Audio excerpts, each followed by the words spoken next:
ಇವತ್ತಿನ ವಿಡಿಯೋದಲ್ಲಿ ನಾನು ಪುನರ್ಪುಳಿ ಅಥವಾ ವಾಟೆ ಹುಳಿಯಿಂದ ದಿಢೀರ್ ಸಾರು ಮಾಡೋದು ಹೇಗೆ ಅಂತ ತೋರಿಸ್ತಾ ಇದ್ದೀನಿ. ಇದಕ್ಕೆ ಕಡಿಮೆ ಸಾಮಗ್ರಿಗಳು ಸಾಕು, ತುಂಬ ರುಚಿಯಾಗಿ ಮತ್ತು ಆರೋಗ್ಯಕರವಾದಂಥ ಸಾರಿದು. ಹೇಗೆ ಮಾಡೋದು ಅಂತ ತೋರಿಸ್ತೀನಿ. ಮೊದಲಿಗೆ ಒಂದು ಪಾತ್ರೆ ತಗೊಂಡು ತುಪ್ಪ ಹಾಕ್ಕೊಂಡಿದ್ದೀನಿ. ಅದಕ್ಕೆ ಸಾಸಿವೆ, ಮೆಣಸು, ಜೀರಿಗೆ, ಒಂದು ಸ್ವಲ್ಪ ಒಗ್ಗರಣೆ ಹಾಕ್ಕೊಳ್ತೀನಿ. 4 ಕರಿಬೇವು.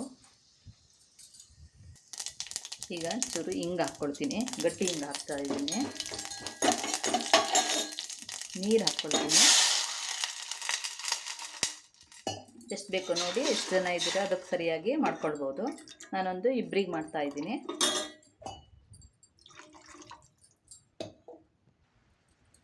ಒಂಚೂರು ಬೆಲ್ಲ ಹಾಕ್ಕೊಳ್ತೀನಿ. ರುಚಿಗೆ ಬೇಕಾದಷ್ಟು ಉಪ್ಪು ಹಾಕ್ಕೊಳ್ತೀನಿ. ಇದಕ್ಕೀಗ ಚೂರು ಅರಿಶಿನ ಹಾಕ್ಕೊಳ್ತೀನಿ.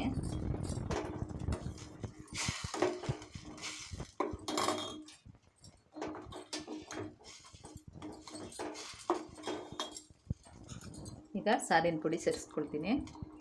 ನಾನು ಮನೆಯಲ್ಲೇ ಮಾಡಿರೋ ಸಾರಿನ ಪುಡಿ ಇದು. ಎಷ್ಟು ಬೇಕೋ ನೋಡಿ ಹಾಕ್ಕೊಳ್ಬೋದು.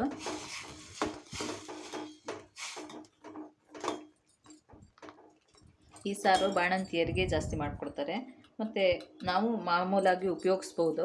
ಪಿತ್ತ ಆಗಿದ್ದರೆ ಅದಕ್ಕೆ ಈ ಸಾರು ಮಾಡಿ ತಿಂದರೆ ತುಂಬ ಒಳ್ಳೆಯದಾಗುತ್ತೆ, ಪಿತ್ತ ಕಡಿಮೆ ಆಗುತ್ತೆ.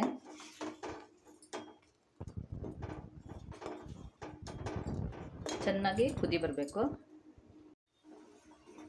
ಚೆನ್ನಾಗಿ ಕುದಿ ಬಂದಿದೆ. ಒಂದು 5 ನಿಮಿಷದೊಳಗೆ ಈ ಸಾರು ರೆಡಿಯಾಗಿದೆ.